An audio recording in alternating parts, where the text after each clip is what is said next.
Over to you, Shank. Thank you very much, sir. We will now begin the question and answer session.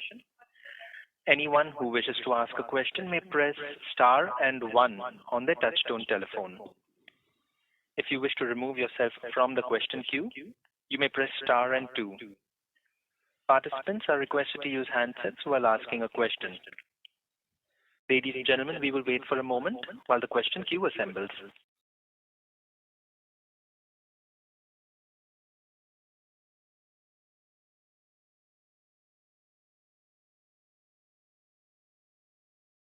We have the first question from the line of Vimal Jamnadas Gohil from Alchemy Capital Management Private Limited. Please go ahead. Yes, thank you for the opportunity and congratulations on a very strong comeback, especially in the automotive vertical.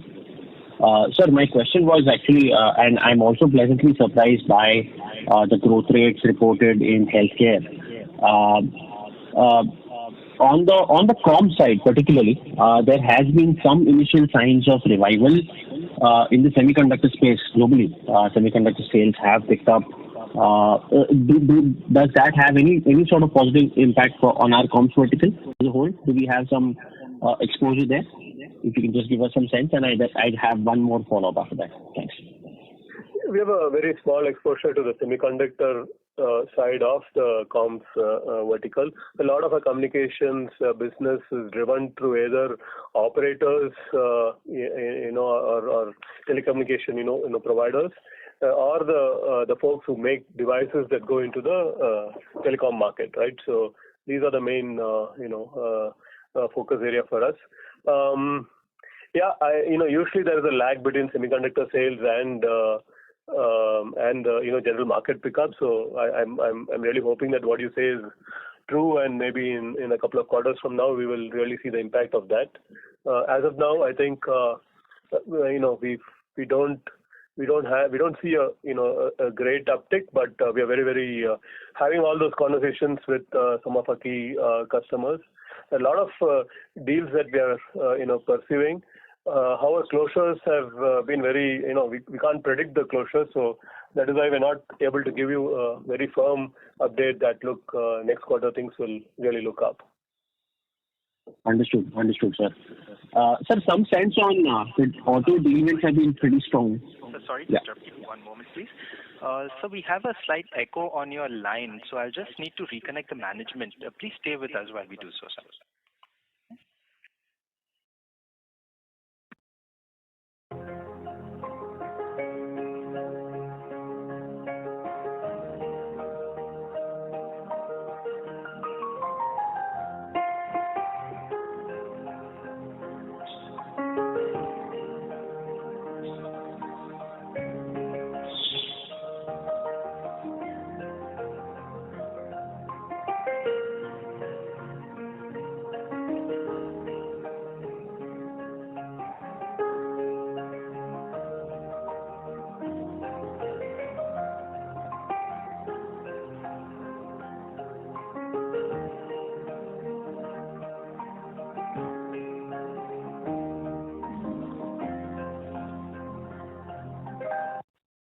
Ladies and gentlemen, we thank you for your patience.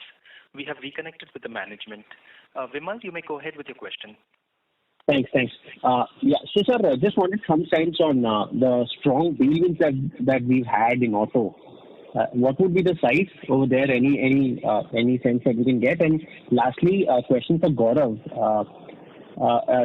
Could you give us the margin walk for the quarter? What was the impact of wage hike, or what were the other tailwinds that we had during the quarter? Thanks. Sure. This was a pretty significant win for us. It's a new customer that we have been pursuing for I think 18 to 24 months.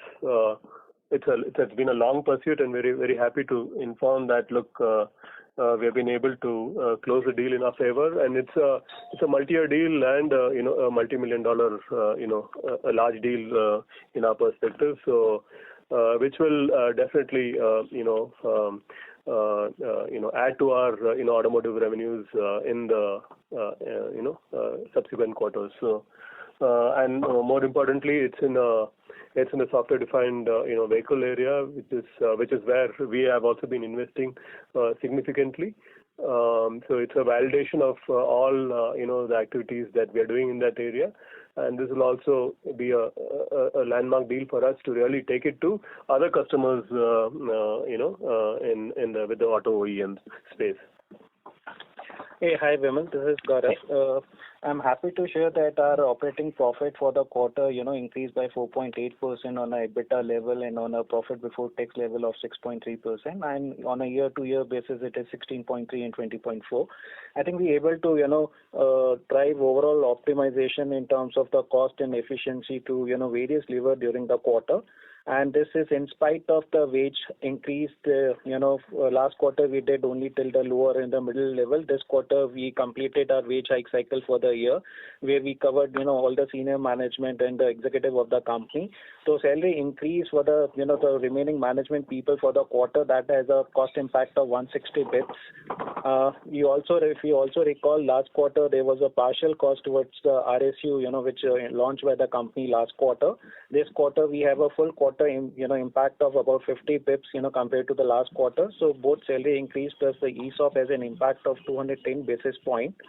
The net add that we have done in this quarter, including the tailwinds of the net add done in the last quarter, was largely offset, by the utilizations increase in the scale of the volume revenue growth plus the pyramid optimization.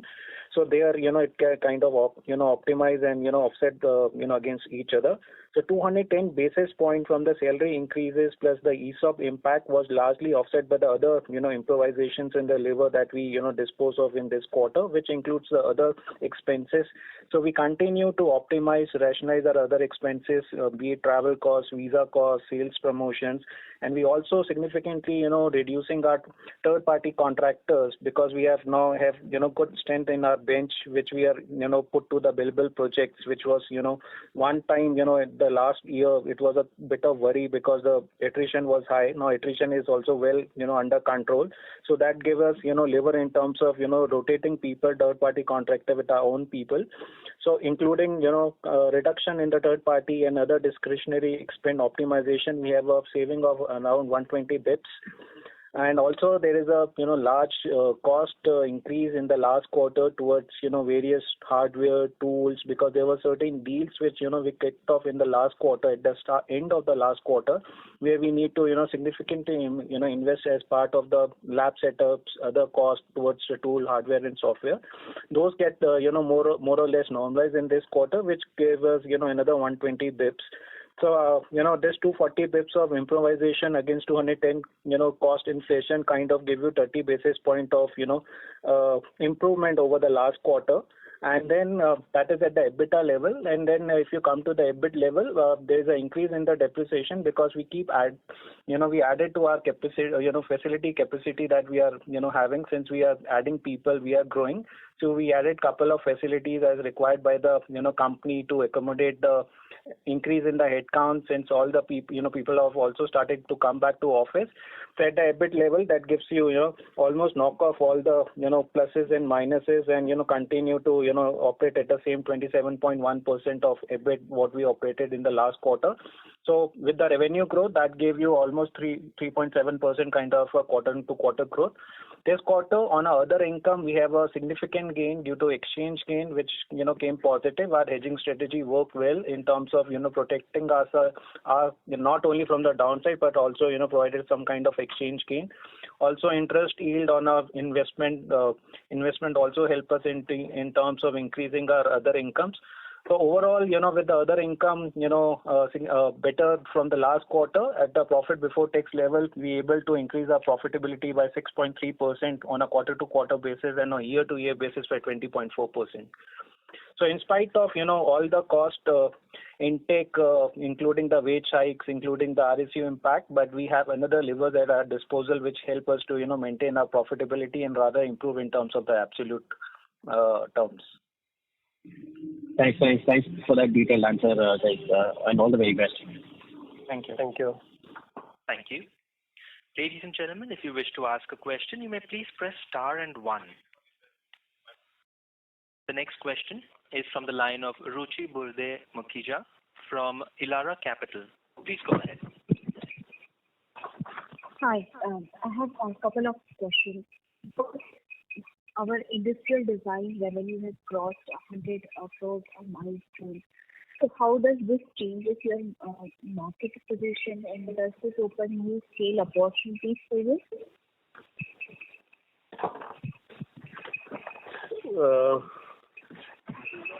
Your line was not clear. So the question was about industrial design crossing 100 crores, and if this is going to help us grow our revenues. In order to Yeah, and repeat the question. Hope my voice is a bit better. So with this 100 crore milestone, how does our market positioning changes, and does this help us being eligible for new scale opportunities? Sure. Okay. So I would say just about 3 or 4 years ago, the industrial design business was a very small business. Run rate would have been 30-40 crores per quarter. And so today, I think we have invested significantly in the industrial design business, and we're happy to say that, look, that business has really scaled up. So hopefully, on a yearly basis, if you take it, we will soon reach about 500 crores of revenues, annually. So that's the first target that we have.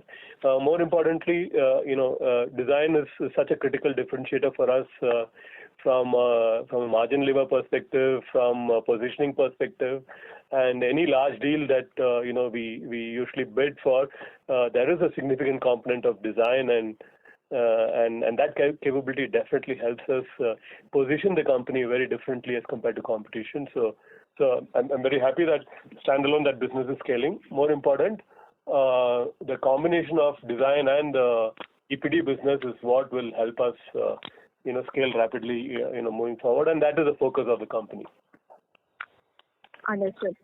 In media vertical, you have mentioned that you are working in collaboration with clients to develop new offerings and partnerships. Could you please elaborate on this? What do we mean by new offering and partnerships? Yeah, Ruchi, this is Nitin here. Maybe I'll take that question. Some of the partnerships are explicit, so you'll find that we announced 2 significant partnerships just leading into IBC, which is the Global Broadcasting Trade Show. We announced a partnership with NVIDIA, which is the world leader in targeted advertising. What they do is essentially provide technology for targeting very specific subscribers, especially in the video, OTT, as well as digital video ecosystem, to deliver ads. So the idea here is really that we are seeing the shift in OTT from subscriber-driven to advertising-driven. And we believe that this will be the new revenue opportunity and the monetization opportunity for both broadcasters who are running D2C businesses as well as operators who are running an aggregation service for video.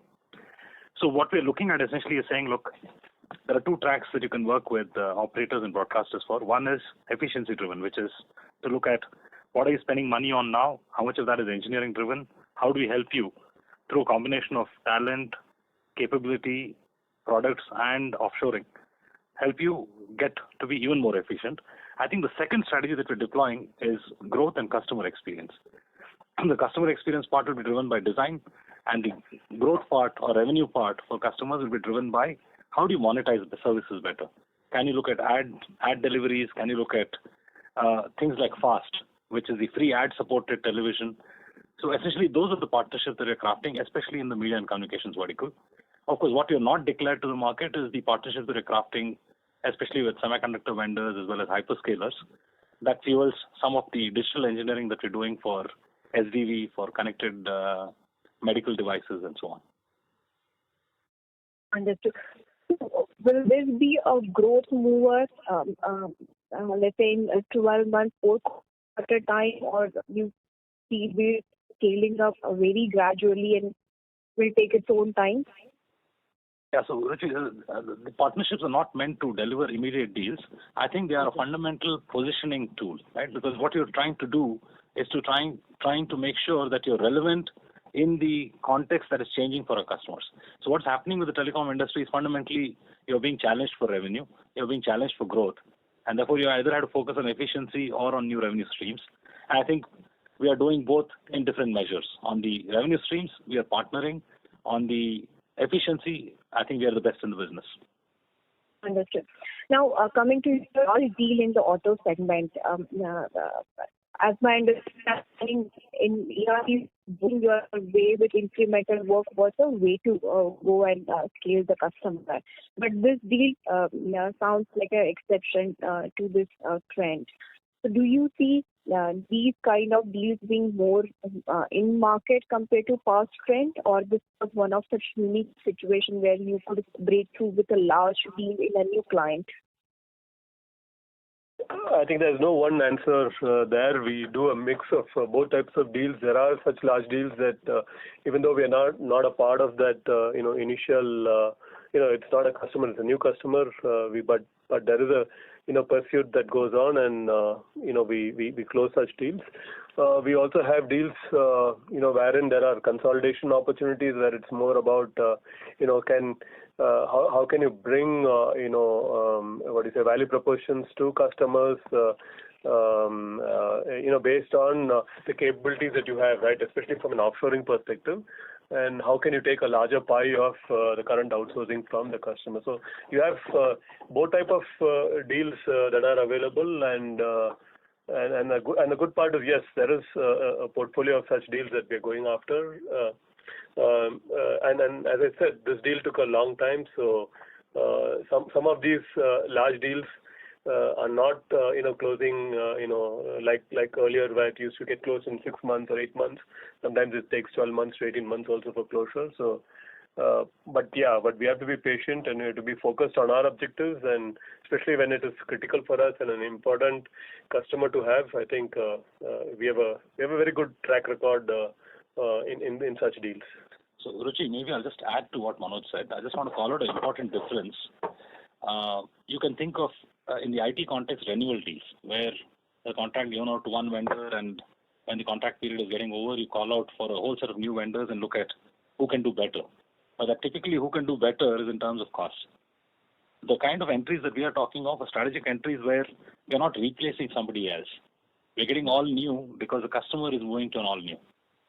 So in that sense, there is a critical difference between the kind of entries we talk of vis-a-vis a classical IT situation of a renewal deal, where you may come in cold and win simply because you're delivering the best cost on the table. And I just wanted to leave that with you. Got it. That's helpful. The last one, we just heard your... We request you to please rejoin the queue for follow-up questions. We have the next question from the line of CA Garvit Goyal. I'm sorry, that's Garvit Goyal from Invest Analytics Advisory LLP. Please go ahead. Hi, good evening. Am I audible? Yes, sure. So congratulations for a good set of numbers. I have two questions. One on the media side. You mentioned we are closely engaged with key customers. So can you give some color, like for how many quarters this slowdown is likely to be, based on whatever communication we do have with those customers? It's very difficult to tell you how many quarters and so on, right? But I would say there are fairly positive signs in some of our customer discussions. There are deals in the pipeline, and we hope that we'll be able to show some signs of growth over the next half a year, I would say. But again, it's very very early times, and so I would be a little conservative on the media and communication side in H2. But we are closely working with some of our key customers.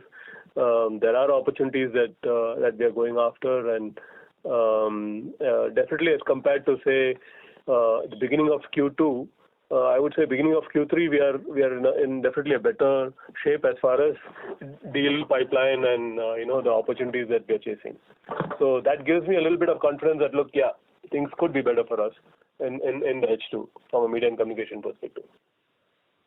Understood. And so secondly, on the overall business perspective, so considering this slower growth in other two segments, so is it fair to assume this financial year is likely to end with lower double-digit kind of growth in top line, or do we expect something good as compared to first half to improve our annual growth? No, so every attempt will be made to continue the growth and improve on what we have shown in H1, right? So though we don't give projections and so on, but the focus for us as a management team is to see how we can better our H1 performance. And this is I joined the queue. Thank you. Thank you. Participants, if you wish to ask questions, you may please press star and one. The next question is from the line of Sanjaya Satpathy from Ampersand Capital. Please go ahead. Just can you just ask the cost relating to ESOP, is it like already fully provided for, or there is something more to come? It is already provided for. I mean, the way the accounting happens for the ESOP, it is basically the cost expected out of the grant option gets amortized over the vesting period. Last quarter, since grant was only rolled out in the month of June, so it was a partial quarter impact. Since this quarter, we have a full quarter impact that is already part of the financials for the quarter. Okay. So this kind of a quarterly expense will continue for next quarters as well. Yes. Okay. And so the other question that I wanted to ask you is that now that you have come out of this HCJs and you're full tax paying now, is there any kind of such investment opportunity available to you to kind of plan tax going forward? No, we continue to explore and evaluate what are the possibilities and opportunities available. But please remember that government is not approving any new exemption for the IT purpose, for the SEZ. So we have to wait and watch if there is any new schemes and the policy of the government comes out. But otherwise, we expect our ETR to continue at the rate what we have delivered in the last 2 quarters for the rest of the year. Yeah. And so last question is that considering the new kind of deals that you are signing and you are also starting to have centers outside of India, will your mix of offshore to on-site change meaningfully from here, or it will stay around this level? No, I think the focus for us, Tata Elxsi, we are known for our offshore, execution, and our entire processes systems are built around delivering value from, best cost countries, right? Not necessarily and our business model is also not about, manpower augmentation on site and so on, right? So, over a period of time, we have really been able to, move more work offshore and do a lot more development activities from our centers, in best cost countries. So I think that will continue. I don't see it moving back in a hurry, to the pre-COVID times. There could be minor variations here and there, but our main business model is around our offshore execution. So that will continue. And your deal pipeline across areas looking pretty okay, because you are one of the very few company who has really added employees again in this quarter. Yeah, so that continues. That shows the confidence that we can't take any shortcuts in our business, right? Because our business is all about people, and you need to, even if in certain areas you don't have full confirmed visibility, you need to go ahead and invest based on your business plan and what you have. So we are sticking to our business plans. We are sticking to what we have laid out at the beginning of the year, financial year. There will be all this quarterly pluses and minuses from a revenue perspective, but from a resourcing perspective, we continue to go ahead with our original plan, because we're confident that, look, we are on the right path, and the investments that we are making in our people will definitely yield us results in multiple ways once the economy picks up and so on. So that's been our focus, and one of the few companies to already, we've already, going out, and for next year, campuses also, we have gone out, we are talking to colleges, and we are rolling out offers. So we continue to be focused on all of those activities. Thanks a lot, sir. Thank you. We have the next question from the line of Ruchi Burde Mukhija from Elara Capital. Please go ahead.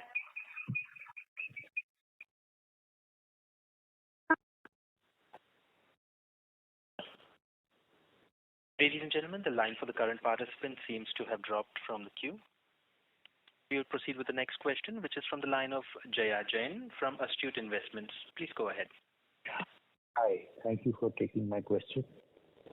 TCS has recently signed a $1 billion deal with Tata Motor JLR. How is it affecting us, or is it coming into our area of operations? No, it is not in our, to the best of my knowledge, it's not in our area of operation. It's primarily on the IT and the manufacturing support side.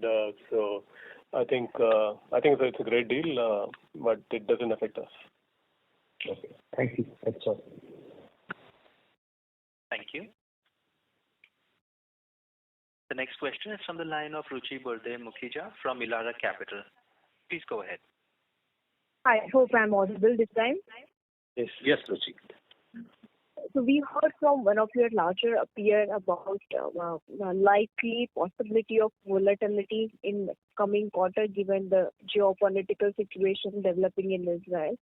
Do you see any effect in your early experience of this week, client going slow on conversation, decision making? Is this something that worries you near term? We don't have an exposure to Israel or any of the countries there, right?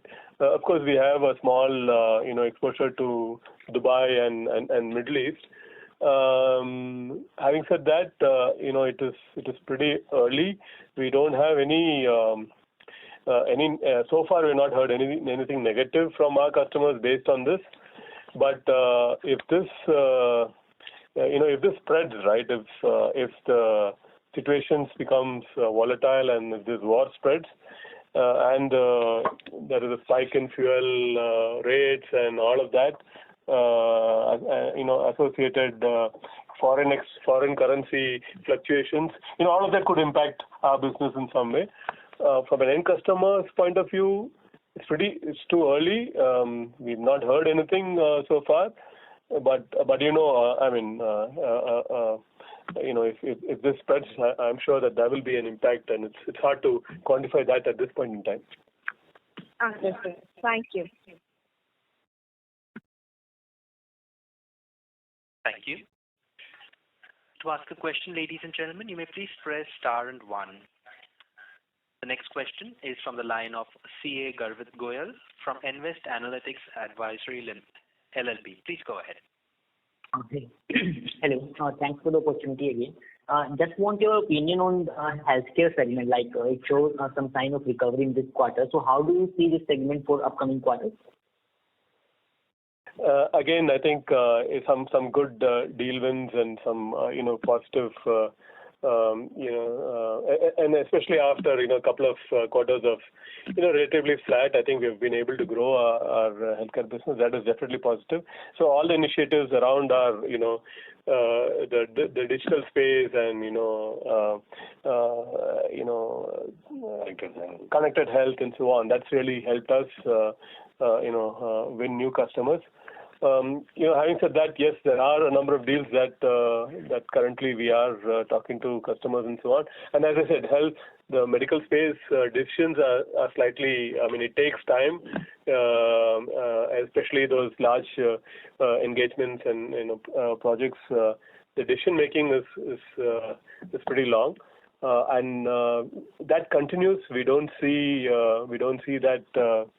There is definitely a number of deals that are under discussion, but it's very difficult for me to comment at this point in time whether that will all close in the coming quarters. We are pretty hopeful, but I would still be cautious. I would say next 2 quarters, and we will see the trajectory. We will see how those deals move forward, and then accordingly we will act. Okay, thanks, and all the best. Thank you. The next question is from the line of Bhavik Mehta from JP Morgan. Please go ahead. Thank you. Manoj, can you talk about how the decision making by clients has evolved? Last time we spoke in July versus now. Has there been some improvement, or is it status quo, or have you seen some more deterioration given the macro across your few verticals? And secondly, any impact of this strike in the US by UAW, the auto union, on your clients and your projects? So because it has come up only a couple of weeks back, so any impact we should see for your clients in this vertical, in auto vertical in the US? Thank you. Yeah, thanks, Bhavik. So I think you look at it from a segment wise and so on. Definitely, if you look at it, automotive business, we definitely to see continued traction. We definitely continue to see closures. We continue to see large deals, pipelines. Yes, the macroeconomic situation is causing some amount of some of these decisions are taking longer. There is a lot more commercial scrutiny. There's a lot more due diligence that is being done. But at the same time, customers are taking decisions. It's not as if the decisions are getting postponed indefinitely. They are taking decisions. There could be occasional, deals where it slips by a quarter or so. But in general, I think deal pipeline, the conversions, are happening at a healthy pace in the automotive segment. In the media and communication space, as I said, I don't know whether to call it green shoots or not, but we do see slowly some confidence in our customer discussions and so on. So, but again, I would want to wait for a quarter or so to really see whether this impact, this growth, we'll be able to show growth or not. I've already answered the healthcare piece in the last question. So I would say overall, especially given all the macroeconomic uncertainties plus the war and all this happening, I think we've done well to be where we are given all these uncertainties. And we continue to invest in our people. We continue to invest in providing solutions that that is of interest for our customers, right? Especially what Nitin talked about in the ad tech space, in the media and communication vertical, and so on. So we continue to see what is relevant for our customers and proactively make those investments so that we are always in the line of sight for our customers, right? So that's been our focus, and I think there's enough moving parts that are available for us to continue to be optimistic about H2 for us. Okay, got it. And any on the second question of any impact of the UAW strike in the US, any conversations with clients regarding that, which could have led to some project pauses or deferrals? There has been some delays in closure of projects and so on, but I'm not sure if that is because of UAW or because of anything else. It's no customer has talked specifically about UAW and its impact.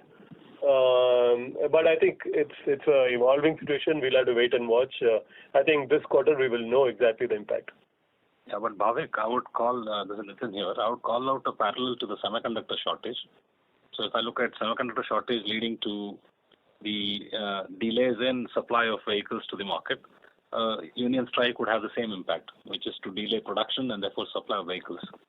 I'm just drawing a parallel that the semiconductor shortage did not stop us.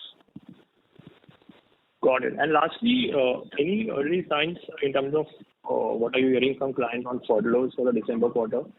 Are they expected to be higher or lower, or as of now it seems like it could be similar to last year? I think it could be similar to last year. There could be some impact from a media and communication vertical. But otherwise, I think nothing unusual that we will have an extended furlough and so on. We've not heard anything of that sort from our customers. So fingers crossed, because we know it is a short quarter. It's also a difficult quarter, especially from furloughs and number of working days and so on. But we have done our internal planning and so on. So hopefully we'll be able to mitigate that exposure that we have. Thank you, and congratulations on a good execution. Thank you. Thank you. Participants, you are requested to please press star and one if you wish to ask a question. We have the next question from the line of Nilesh Chetani from BOI Mutual Fund. Please go ahead. Yes, hi, thanks for the opportunity. So my question was on the strike itself. Just wanted to understand, is it client specific in Europe where a couple of clients or a couple of players who are facing this and we were not present there? Is that the scenario? Or in general, you don't see impact of strike on our business, which is more of a R&D in nature? Yeah, so I think your The strike is in the US, not Europe, number one. And I think, like you said, because we are leading, which is the fact that what we're doing is helping design vehicles for 1, 2, 3, 4, 5 years down. So to that extent, sales and production, unless it has a direct impact on long term, I mean, if it goes on for long and therefore starts to affect revenue significantly and therefore starts to look at discretionary spend and so on, we believe at this time it is not relevant. Okay, got it.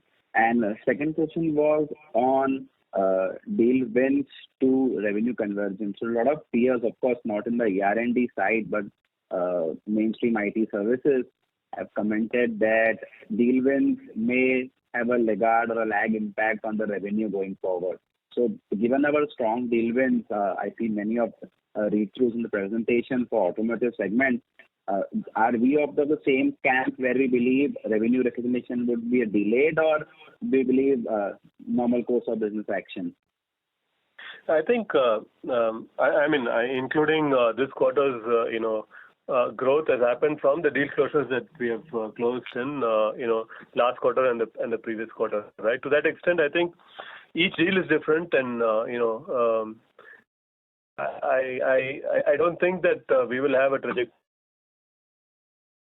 with IT companies, normal, trajectory. And typically what happens is, while you win deals and you close and you move forward, there could also be certain deals that are certain projects that come to a close, right?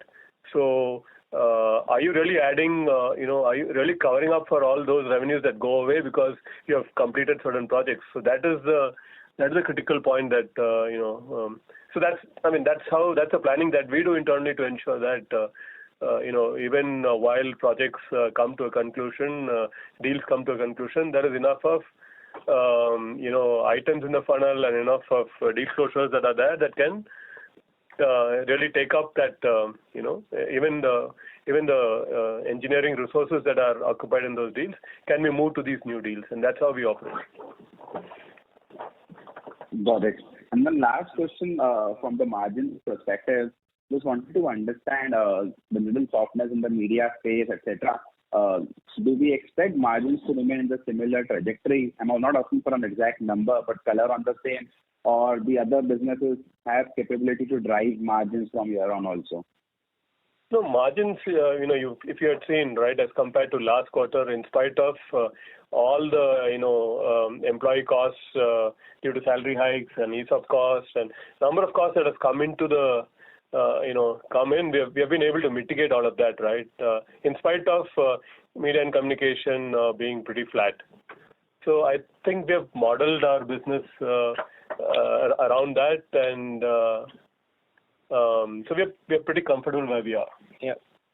So during COVID time, we saw margins in the range of 30-odd%. So 27, 26.5 is the new normal now. That's the understanding taken. Yeah, during COVID, it was a different situation, as all of us know. There were a lot of costs were not there, including travel and business expenses and even facility costs and so on, right? So that was unusual. But I think we have done pretty well. We are doing pretty well where we are today. Yeah. And we have taken into account all the salary expenses and all of that. And I think as we grow our revenues and as we look at the utilization levers, we will definitely be able. Let me state it. That we have enough levers still available for us to mitigate any impact. To mitigate any impacts that I think we are reasonable placed, Nilesh, in terms of the margin profile. I think we can continue to make right investment that is required from the people, technologies, and developing new offerings. At the same time, there is a lever in hand in terms of the pyramid rationalizations, utilization, expansions, and all. And I think the last 2 quarters has been testimony to that. In spite of all the salary increases, as Manoj alluded, and all other costs, we are able to still mitigate and maintain our margin profile. That's the beauty of our operating model. And connecting back to the verticals, I think some verticals will fire. I mean, that's how we have de-risked our, diversified our portfolio in terms of, having enough immunity in terms of, all kinds of ups and downs. Got it. That's really commendable, and thank you so much for replying to each of the questions. Thank you. Thank you. The next question is from the line of Salil Desai from Marcellus Investment Managers. Please go ahead. Hi, good evening. My question was on the client concentration matrix. We are at almost 44% in the top 5. How would you see this shaping up going forward, maybe next 2-3 years? Is there any conscious attempt to either increase it or to reduce it?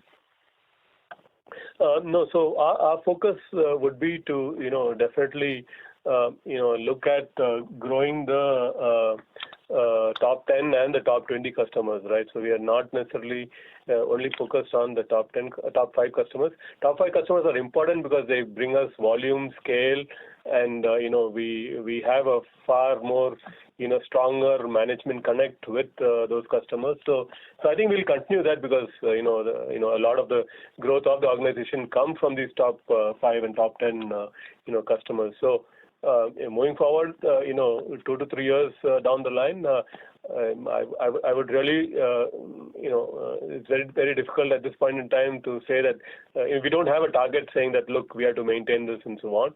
But as we grow, definitely the top 5 and top 10 percentages will come down relatively. That will be the focus for us.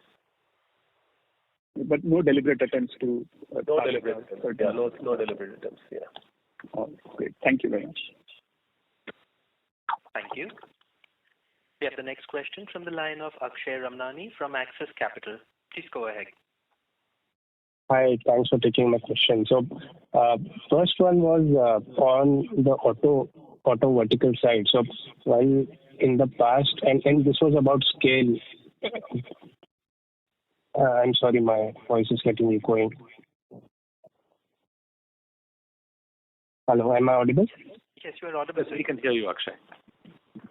Yeah, so maybe I'll start again. So this was about scale of customers in the auto vertical. So we have seen tremendous success with JLR.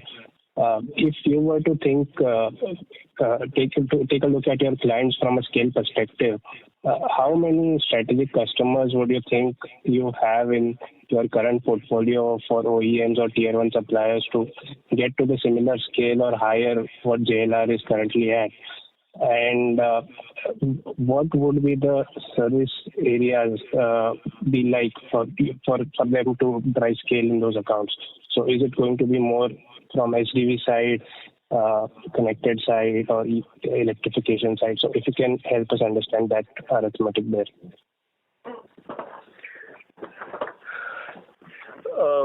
If I understand your question right, you're asking how will we scale, No, so maybe I'll take that, and maybe Manoj, you can add on top. Yeah. If you look at the portfolio of customers that we have in auto, I think we have enough customers who represent the scale and size of JLR, because you have to think about JLR as, here is a customer, he's an OEM, this is the kind of work that they do, this is the kind of technology that they deploy to the market, and in terms of market share and size, this is where they are.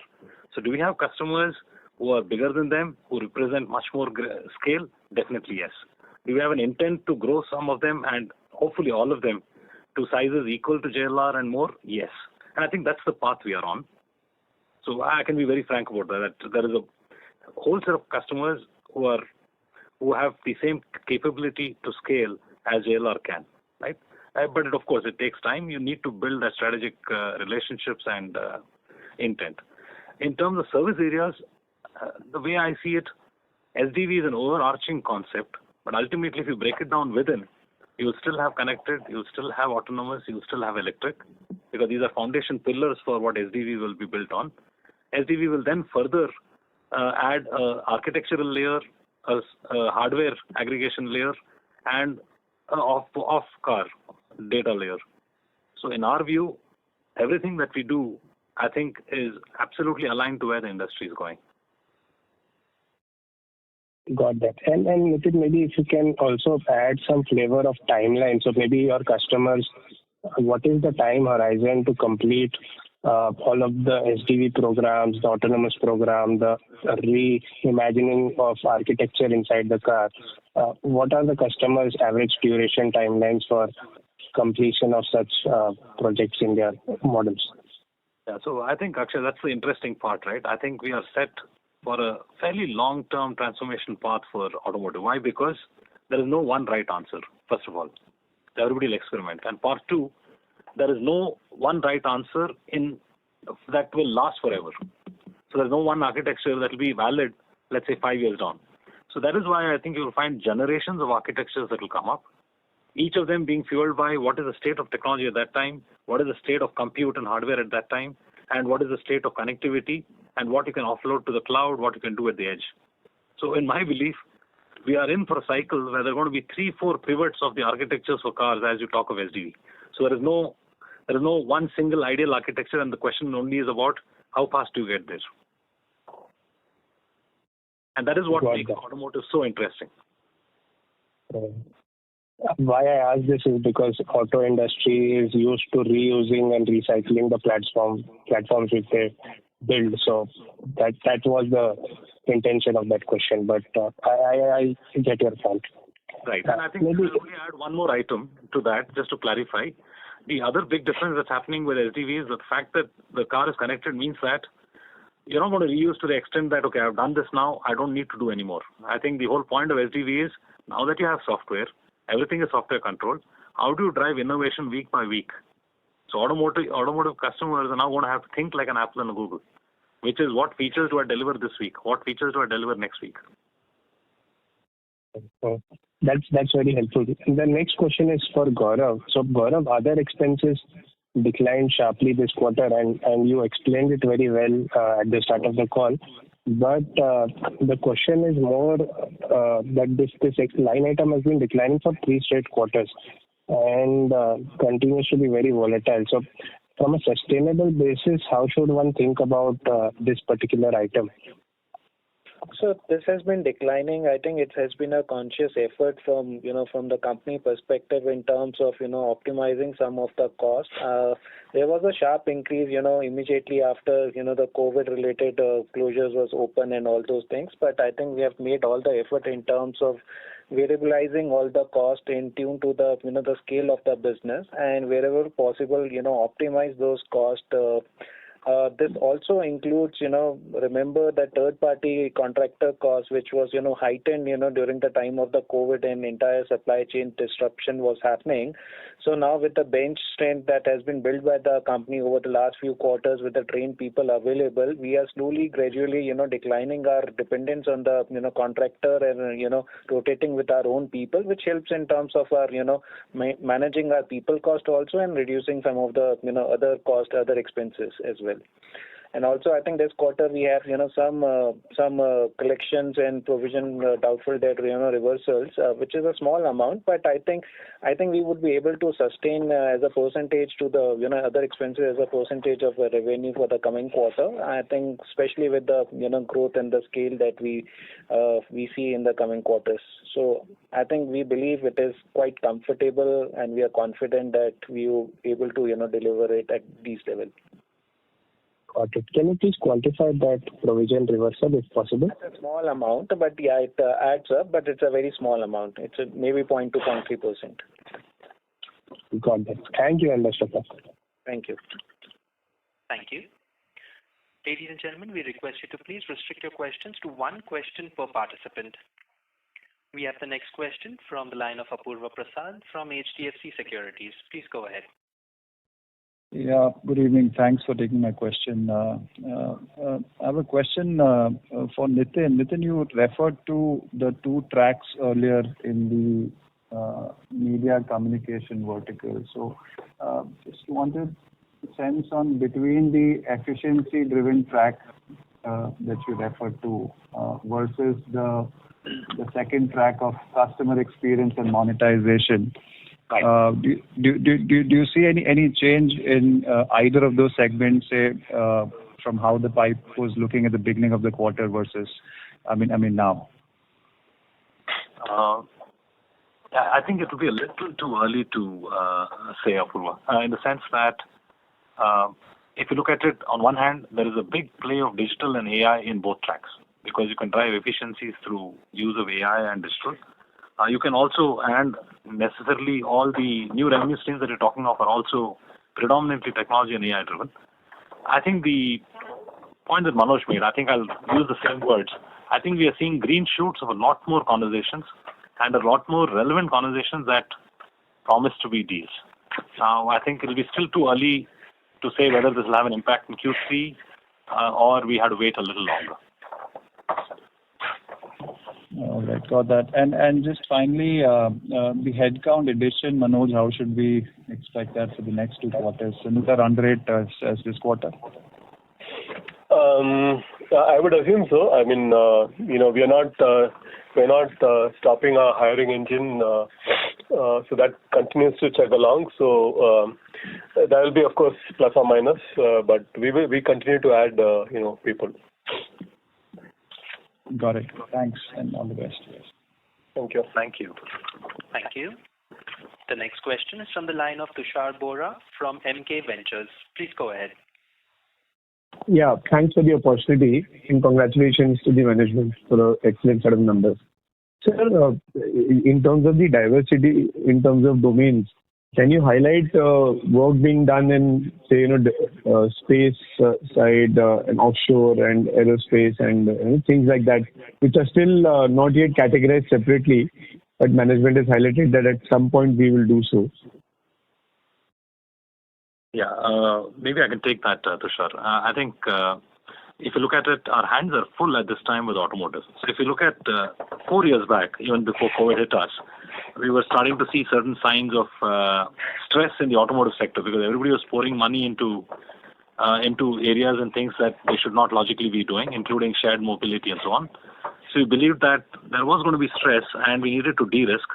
And the de-risking at that time was taken very clearly with the view of rail and off-road vehicles being the more stable, mature, if not as large industries to go into. I think we have done very well in ramping up there.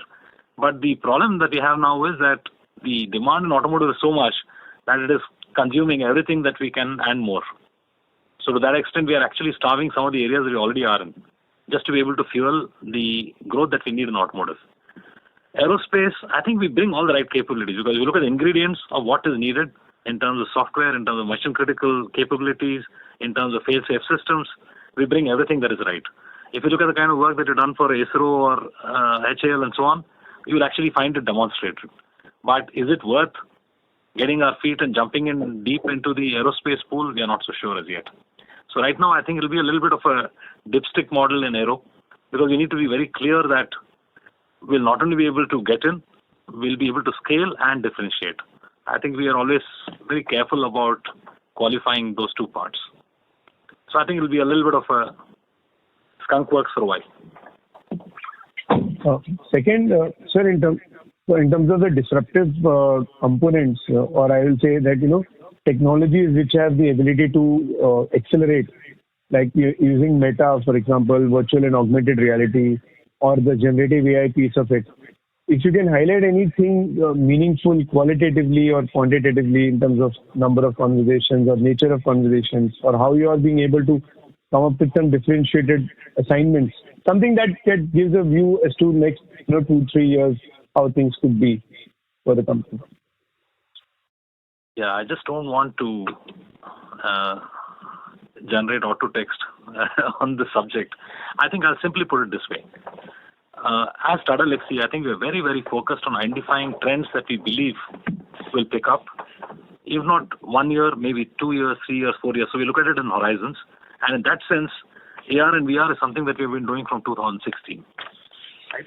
And you'll find press release as old as that in terms of a tie-up with Unity to transform what will happen in verticals with AR and VR outside of gaming. Because we said, look, we're not going to go into the mainstream piece. We want to look at what it'll do for everything else. If you take AI, you'll find that we announced our own autonomous car technologies right from 2014. We won large programs in 2017.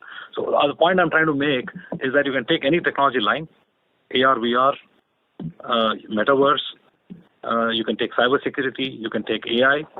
AI now taking the form of Gen AI. You'll find that our investments actually date back to at the least 3 years, most likely more like 5, 6, 7 years.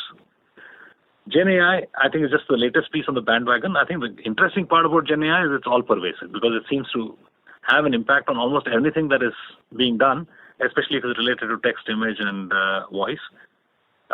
Primary impact on customer experience and marketing, but then further into operations and product development. So we have POCs going on, we have pilots going on, we have conversations going on. We have projects also. Going on. But to start projecting that as the future, I think I would hesitate. Yeah. Thank you. We will now take the last question from the line of Santosh Kesri from Kesri Finance. Please go ahead. Hello. Am I audible? Yes, you're audible, sir. Sir, I just had one question, and that was about there's another Tata Group company, Tata Technologies, and as per media reports, it's coming with an IPO. Hello. Yes, sir. Am I audible? Yes, you are. Sorry. So my question was that there's another Tata Group company, Tata Technologies, which is coming up with an IPO. So what's the difference? Basically, I wanted to understand what's the difference between the line of business you are in and Tata Technologies. Santosh, the line for you is not audible at the moment. Your question is about how is Tata Technologies different from Tata Elxsi?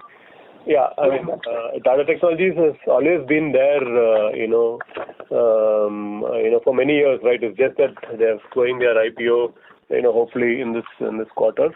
So I think Tata Elxsi is a very clearly design-led, embedded, engineering organization focusing on product designs. Tata Technologies does a lot of work, including mechanical, PLM, ERP, and so on and so forth. So so there's a sort of good, I would say, complementary skills between both the companies. We have common customers, and also occasion where we bid together on some projects. So to that extent, I think they're a great company. So, but however, the areas of operations are very different from what Tata Elxsi does.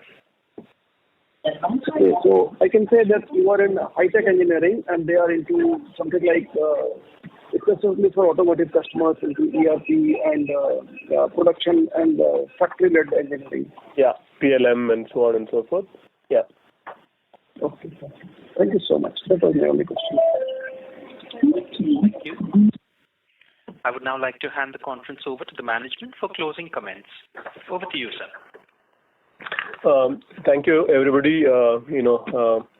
Q2 has been, I think an incredible performance given, all the macroeconomic uncertainties and the challenges that we've had, and definitely would like to thank all the Tata Elxsians who have contributed to bring this growth. As a management team, we are focused and to see that we continue this performance and the growth trajectory. So our laser sharp focus will be on to see how we can grow H2 over H1. We're confident on the strategies that we have, and we're confident on the direction that the company is moving. So with that, I'd like to conclude here and would look forward to interacting with you again at the end of Q3 results. And we'll, of course, wish everybody a very, very happy Navratri. Yeah, wish everybody a happy Navratri, Dasara, and enjoy all the holiday season. Thank you so much. Thank you. On behalf of Tata Elxsi Limited, that concludes this conference. Thank you all for joining us. You may now disconnect your lines.